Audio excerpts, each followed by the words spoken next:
You just called my baby bear babe, didn't you? My husband-to-be, Stanley, works as a delivery person, and we were at his parents' home to announce our marriage. However, I had a feeling that things wouldn't go smoothly with my mother-in-law, despite it being our first meeting.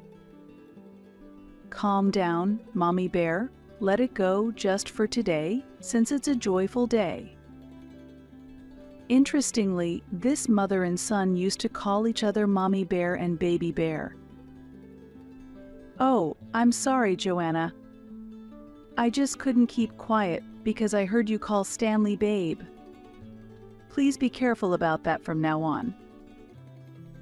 I felt uncomfortable with this mother and son and decided to maintain a reasonable distance from my mother-in-law from that day on. However, when my mother passed away, my mother-in-law made an unbelievable comment that changed our relationship. Your mom died from an illness, right? You're lucky, Joanna. You're an only child, so you'll get all the insurance money. At the funeral, my mother-in-law seemed happy about my mother's death, and Stanley supported her in this. My name is Joanna, and I am 33 years old. From a young age, my parents were always busy with work, but now I understand that they worked hard to ensure I didn't lack anything. However, as soon as I was old enough to remember, I was often left at my grandparents' house nearby. From elementary school, I would go to my grandparents' house so I wouldn't have to be home alone, but the constant absence of my parents was a bit lonely for me at that time. My grandmother was very kind, seemingly trying to fill that void, and always paid attention to me. She always had my favorite snacks ready when I returned from school and would help me with homework and play with me, which made me love her dearly.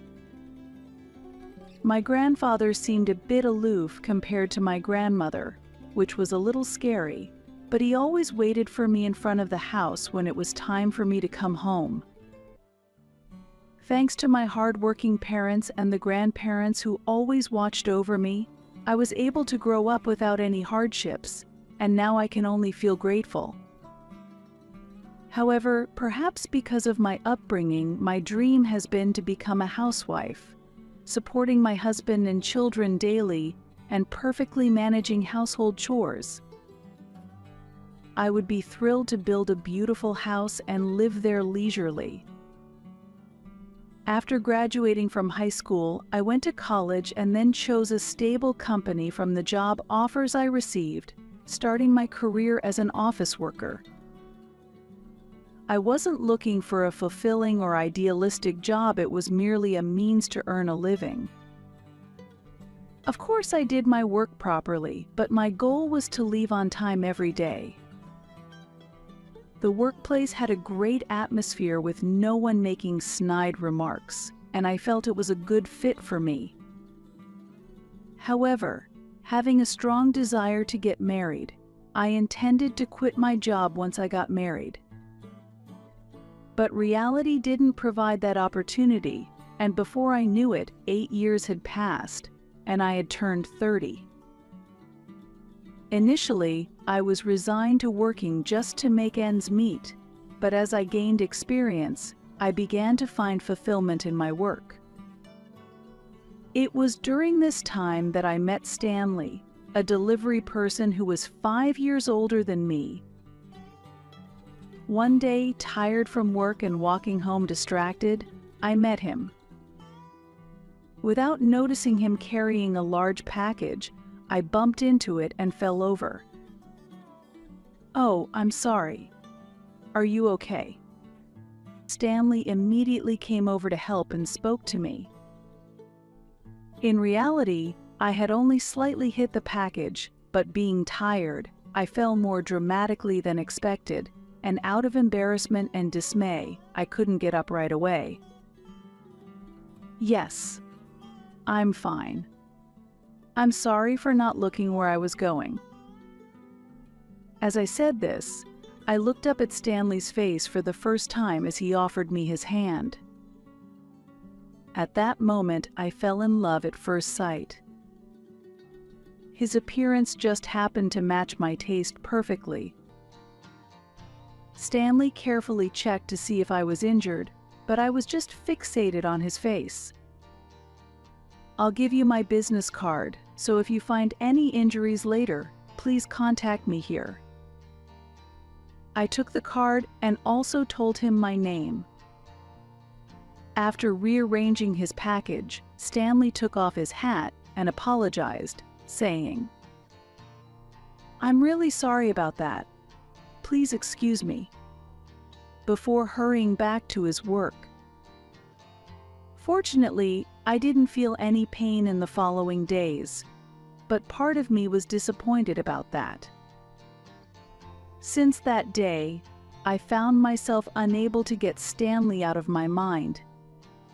Distracted at work and making more mistakes, I decided to confront my feelings. "Hello, this is Joanna. I'm the one who bumped into you during work the other day." "Oh, are you okay? Were you injured?" Stanley sounded very flustered and concerned over the phone.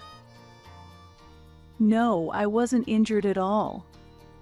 I'm sorry if this upsets you, but I've been thinking about you since that day. I apologize for the suddenness." My head went blank with nervousness, and both my voice and hands were trembling.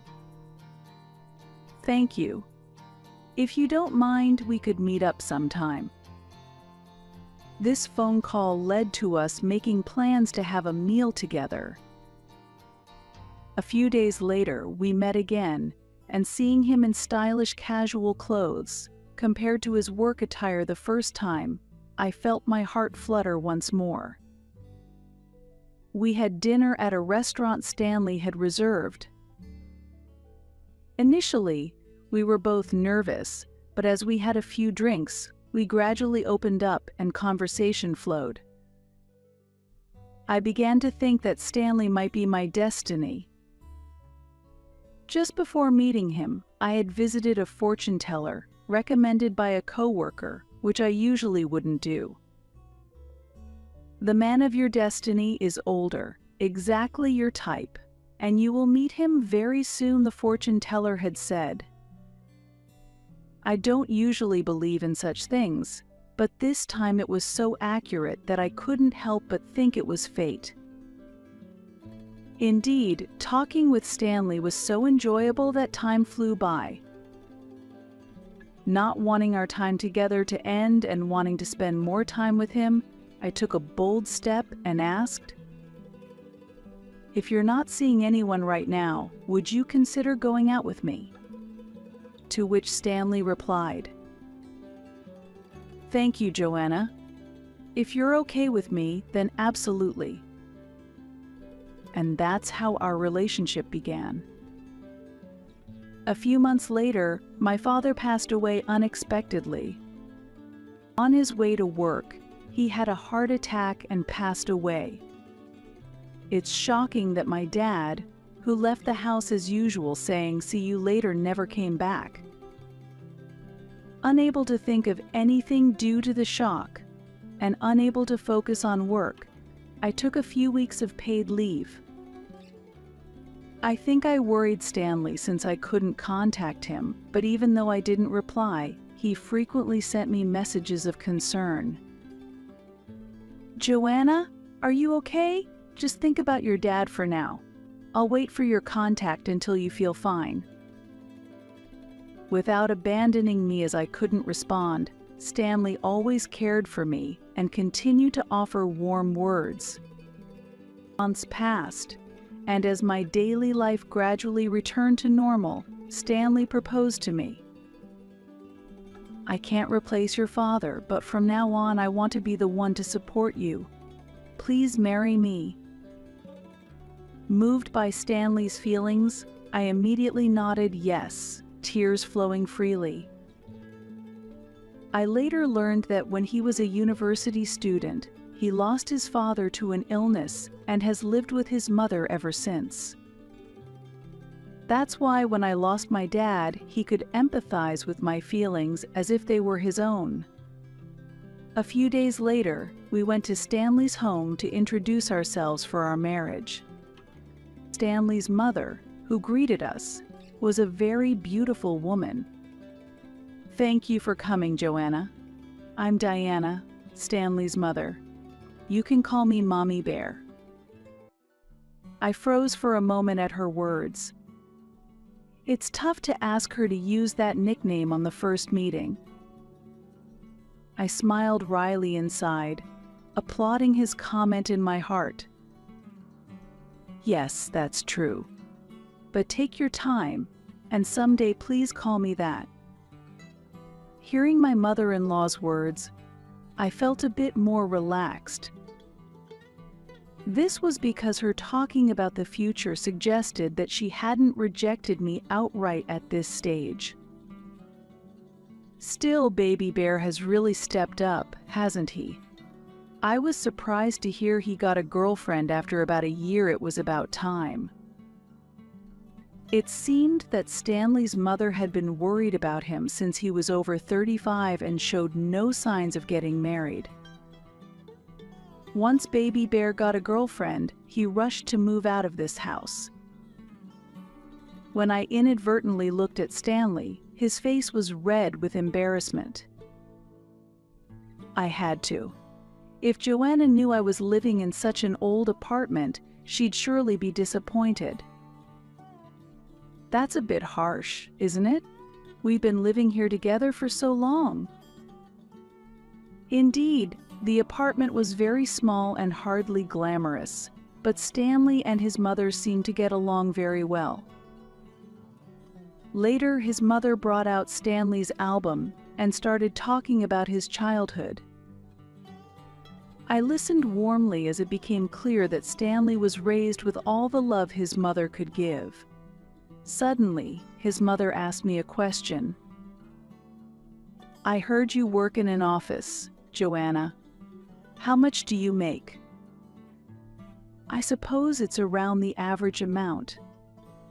I think it's less than what Stanley makes, but it's enough to live." I answered this without understanding the intention behind her question. However, I didn't know Stanley's salary, and of course he hadn't mentioned my salary either. Looking at Stanley, he seemed uncomfortable and averted his gaze from me. Stanley also works, so I believe we would manage well enough even if we had children in the future.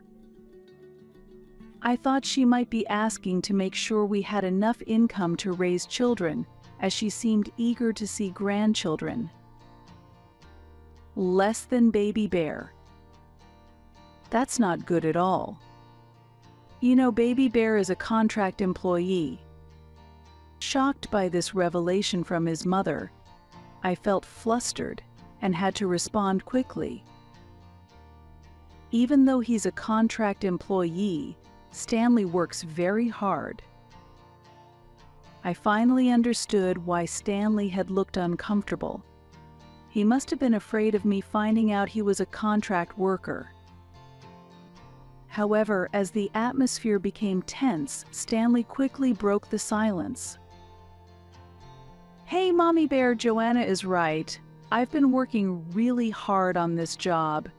It's been over a year now, you know." What? I was shocked by Stanley's sudden statement.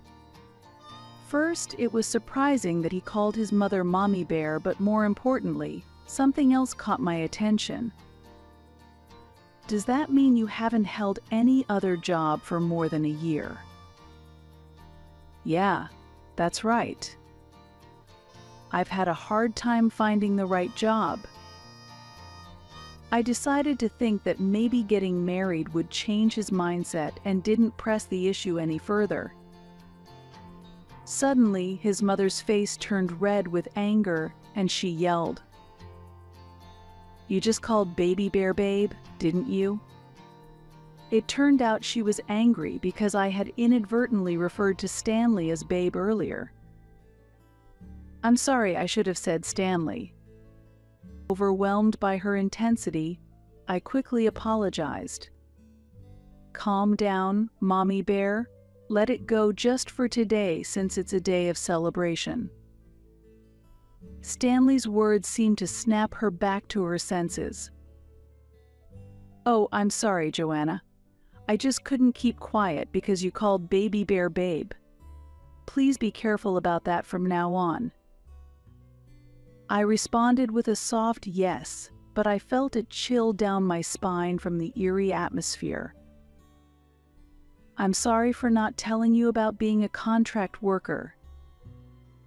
When we got home, Stanley apologized to me again. The bizarre intensity of his mother had frightened me, and I had completely forgotten about Stanley's situation. "It's okay. As long as you don't quit jobs frequently and work steadily from now on, that's all I ask for. More importantly, is your mother not against our marriage?" From his mother's behavior, it was clear she adored Stanley. I thought she would never allow Stanley to be with someone else. No, that's not it at all. In fact, she was saying how eager she was to see the bride's face. That's good to hear. Still, I was really surprised by the way she wants to be called by you. Stanley's mother, wanting to stay young, had been having him call her Mommy Bear since he was conscious enough to speak, because she resisted being called mother. The initial meeting with my mother-in-law was intense, and although I was anxious about how well we could get along, I was filled with hope for a happy married life with Stanley. I had dreamed of being a housewife after marriage, but in reality, I continued working. Partly because I no longer thought about quitting, but also because I found fulfillment in the job I had been doing for many years. Things with Stanley were going smoothly, and he continued to work without quitting his job. Just like the fortune teller said, I was convinced he was my destiny. Since I only met the problematic mother-in-law a few times a year, I managed to get by as long as I kept my mouth shut as much as possible to avoid provoking her. And I was able to show my wedding dress to my mother, so next, I was hoping to show her a grandchild. However, in the second year of marriage, my mother passed away from an illness. Since my hometown was far away, I couldn't be there for her last moments. I never imagined that after losing my father just a few years ago, my mother would pass away too. Stanley was supportive by my side, but I was very depressed and couldn't think of anything. Being the only family, I had to act as the chief mourner and somehow manage the funeral. My mother-in-law attended the funeral, but as soon as it was over and it was just the three of us, she said something outrageous. Now that Joanna's parents are gone, I'm the only one who needs to be taken care of in her old age, which must be a relief. Was that supposed to be a form of consideration for me? I couldn't believe she would say such a thing. What do you mean by that? I asked quietly, trying to suppress the anger welling up inside me. What do you mean? It's just as I said, it's the daughter-in-law's duty to take care of her parents-in-law in their old age, right? Now that there's only one person to care for instead of two, isn't that a good thing? Mommy Bear. This isn't the time to say such things. Although Stanley had always tried to please his mother and agreed with her opinions, this was something he could not condone. I don't plan on having my daughter-in-law care for me just yet, but think about it. Having fewer people to take care of means less money will be needed, so Baby Bear should feel lucky too. His mother was laughing out loud, finding something amusing about the situation. Besides, a funeral just for family is so modest yet expensive and meaningless, right? If it were me, I wouldn't even want such a small funeral. There I was, at rock bottom, yet I managed the unfamiliar task of arranging my mother's funeral and tried my best to send her off. Just as I was finally catching my breath after the funeral, my mother-in-law's relentless comments felt like physical blows, and I reached my limit. "Don't joke about this. Why would you say such things? Just stop it." Although I was shouting in my head, my voice came out weakly, apparently too soft for her to hear. She continued her verbal assault. "Your mother died of illness, right? Joanna, you're so lucky. You're an only child, so you'll get all the insurance money." Indeed, I was the beneficiary of my mother's insurance. My mother had told me that thanks to my father enrolling in numerous insurance policies just in case, she could live comfortably even after his passing, and I truly appreciated that. Just like my father, my mother also made sure to have substantial insurance. And there was my mother-in-law calling it lucky that I would receive money only because someone I loved had died. Did she think I would be happy to get that money? I could not contain my overflowing anger. "How dare you say I'm lucky? Disappear from my sight right now." To get her out of the funeral home, I grabbed her belongings and thrust them at her. Yet even as I pushed her, she began to say more selfish things. "Just think of anything you get as lucky and use it wisely. That's what being realistic is. Mourning someone who has passed forever doesn't serve any purpose. I can teach you how to spend the money." Ignoring her words, I pushed her out the door. "Hey, Joanna, that's too much."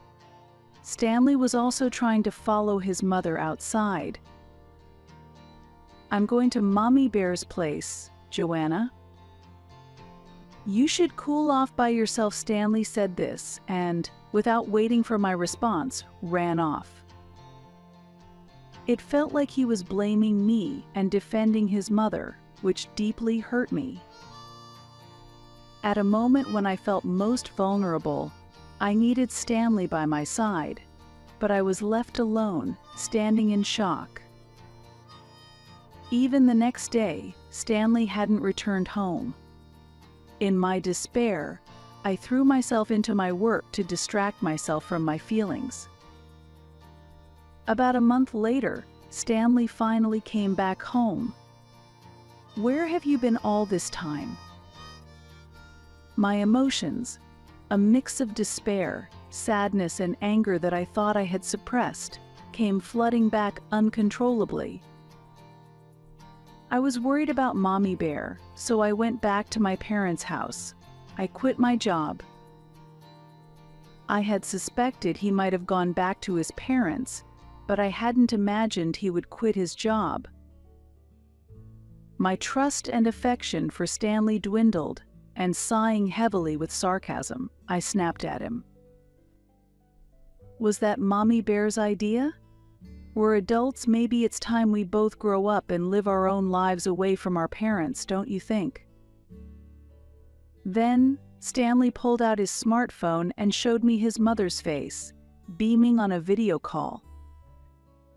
"Hi, Joanna. Are you still mad?" "Baby Bear, I told you it was still too early to go back. Why did you go back already?" It appeared that the video call had been ongoing since Stanley arrived back. "Baby Bear, just go ahead and tell her already." His mother was unusually cheerful. Prompted by his mother, Stanley showed me a piece of paper. It was a listing for a villa with a pool priced at $2 million. "I bought this house for us to live in as a family," he said. I was about to ask, where did a jobless person get that kind of money, but his mother didn't allow me to speak. "Joanna, remember I told you that it's a daughter-in-law's duty to care for her in-laws? You kicked me out, which means you refused to take care of me in my old age. That disqualifies you from being called Stanley's wife. You're not family," his mother said smugly, leaning close to the camera. Ignoring her, I demanded of Stanley, "How could you afford such a property?" However, his mother started to speak. "Oh, you haven't realized? The only place that money could come from is your bank account. Finally, Stanley and I can graduate from that shabby apartment. We are so lucky." Stanley held up a bank book with my name on it, showing it to me. I quickly snatched the bank book back, but I was shocked and trembling at the criminal act of him and his mother, and I instinctively hugged myself. He had returned home while I was at work and taken the bank book without permission. This bank book had been entrusted to me by my mother when she received my father's inheritance. It also contained the inheritance I received when my mother passed away and my own savings. Seeing my distress, his mother laughed triumphantly. "I just put the money that you weren't using to good use. What's with that dissatisfied look? It's wrong to just leave a large sum of money sitting in a bank." "Well, if you apologize and ask us to let you be part of the family again, I might consider living together." "Joanna, Mommy Bear is right. It's not too late to think it over. I want to stay married to you, but we can't continue our married life unless you apologize and make it right with Mommy Bear," Stanley added, starting to defend his mother. Despite knowing it might happen, there was no apology from him, not even an excuse for stealing from my bank account and spending my money. I was profoundly disappointed in him as a person, and for a while I was at a loss for words. "You don't need to say that. Baby Bear is so kind. If he can secure a villa, he doesn't need a woman like this. Baby Bear, you should look for a new bride," his mother interjected whenever she saw a chance. After thinking for a moment, Stanley said, "You're right," and handed me a paper. "Mommy Bear prepared this just in case, though I never thought we'd use it because I trusted you, Joanna. But maybe we should get it signed right now." The document he handed me was, as expected, a divorce application, but I had nothing left to lose, so I switched gears and smiled. "Thank you for bringing the divorce papers. It saves me the trouble of fetching them myself. It's convenient if I never have to see you two again," I said as I filled it out immediately. While Stanley was filling his part in, I quickly packed my belongings.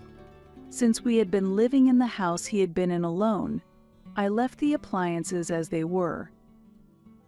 "Well, goodbye then. Enjoy your life in the grand villa you bought with stolen money," I said, and swiftly left the room. I felt oddly refreshed despite everything I had lost. Taking a moment to breathe, I opened the bank book I had retrieved from Stanley. "What? It shows there's still money in here. What's going on?" Indeed, his mother had claimed that they bought the luxurious house with my money. However, my bank book was untouched. While I was curious about how they managed to buy the luxurious house, I was relieved to see that not a penny had been withdrawn from my account. With that peace of mind, I headed straight to the municipal office. After completing the divorce procedures, I noticed an incoming call from Stanley. Curious, I answered, and he immediately started talking about the villa's payment. Mommy Bear thinks we bought it with Joanna's money, but I actually used all the money from the stash in her house, he explained. It turned out that after discovering the large sum in my bank book, Stanley had reported it to his mother. So it turned out just as she thought. I figured as much. When the insurance money from her parents went to her, it would have amounted to something like that. I was shocked at the amount when my husband passed away as well, but somehow I didn't like the idea of keeping it in the bank and just stashed it at home, she said, revealing where she had kept her savings. Hidden there was around $500,000 in cash from life insurance and other inheritances. Initially, she had deposited it in the bank, but found it bothersome to be approached about investment opportunities every time she visited, so she withdrew all her money and kept it to herself. It seems her claims to me were based on her own experiences. She probably found some sense of superiority by looking at the cash.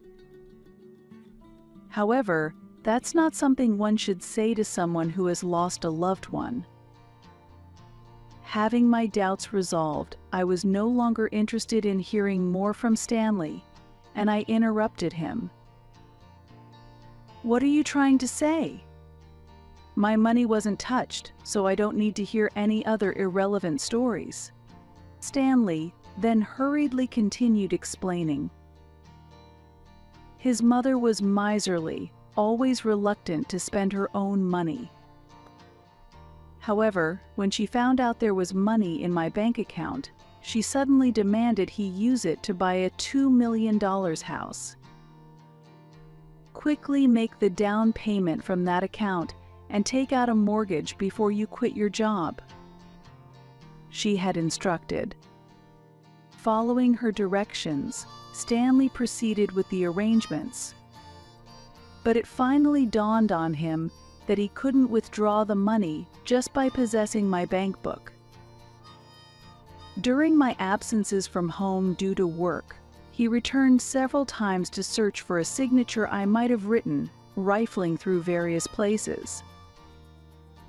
Meanwhile, his mother kept pushing the plan forward, and the deadline for the down payment suddenly approached. Unable to tell his oblivious mother that he couldn't withdraw the money from the bank book, Stanley reluctantly took the opportunity to take money from her stash. He used that money for the down payment and managed to secure a loan before resigning from his job. Hearing all this, what I felt was nothing but pity, shame, and complete bewilderment. "You think I'm pitiful, don't you? That's why you should apologize to Mommy Bear, and let's start over. Then, Joanna, you can also live in the villa with us." Essentially, he was asking me to apologize to his mother and get back together with him so that I would end up paying the mortgage. The insult was too much, and I felt my anger surge. "I can't believe you have the nerve to say all this. I've already filed for divorce, so there's no chance of us getting back together. We are now strangers to each other." "No way. You just signed those a moment ago, right?"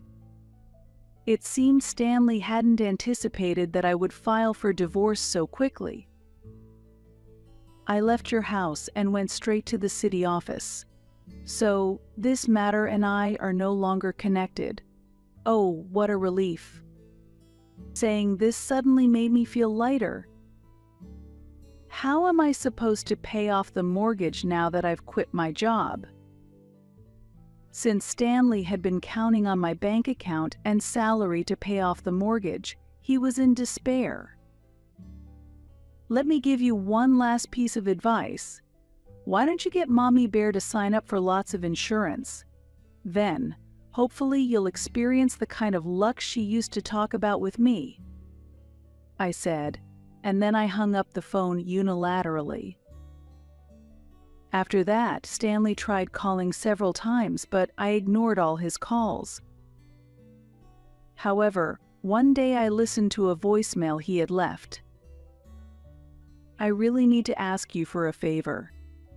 Mommy Bear hurt herself in the pool and can't walk on her own anymore. Everything is a mess, and I can't handle it.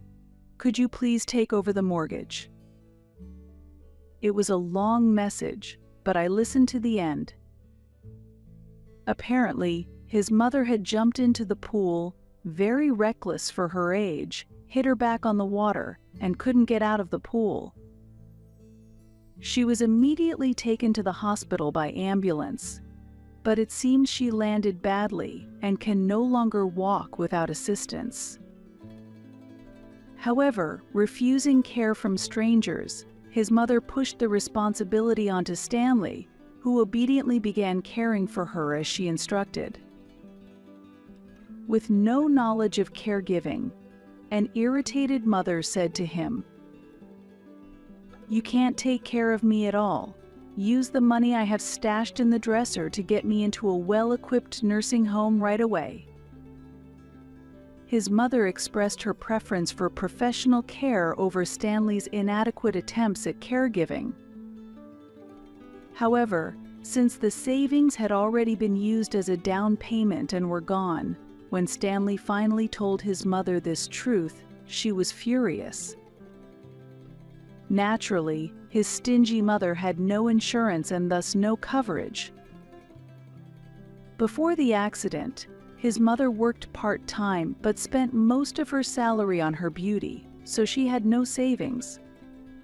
Stanley, who frequently changed jobs, was in the same situation. Finding themselves in a desperate situation, they decided to sell the luxurious house, but it seemed difficult to find a buyer. After being constantly pushed around by his capricious mother, Stanley, though fed up, couldn't abandon her and ended up living with her in a small, old apartment. Perhaps slightly reformed, he reluctantly accepted help from a caregiver and is now working hard to repay the mortgage. Listening to the voicemail, I felt nothing but pity and deleted the message. Life is indeed unpredictable. I am now leading a fulfilling life, immersed in my work. It's hard to believe I used to lack motivation and ideals in my job. I have risen to a higher position with more responsibilities, but the job is more rewarding than ever. Fortune-telling has proven unreliable. The person I once thought was my destiny now only evokes pity in me. However, in a way, he did help me realize who I truly am, so perhaps that was fate. I will continue to work hard and save money, fully enjoying my life on my terms,